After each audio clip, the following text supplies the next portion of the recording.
ზაფხული ხო როგორ უყვარს უმრავლესობას. პრინციპში მეც არ ვარ წინააღმდეგი ზომიერი სიცხის. ამასთან ზაფხული არის ის პერიოდი, როდესაც ყველაზე მეტად გინდა იყო ფორმაში, გამხდარი და ლამაზი.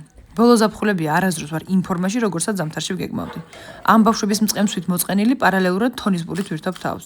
ნუ დღეში 40 ნაყინი ხო გამოწერილი მაქვს და პლუს ამ ბლოგის გადამკიდე, რასაც ვაკეთებ, ნახევარს მევჯამ. ოღონდ დასაწყისში ყოველთვის ვამბობ, ერთს გავსინჯავ და გავჩერდები. შემდეგ რაღაცნაირად ისე ხდება, იმდენად გემრიელია, რომ ნახევარი შევმეჭმევა ხოლმე.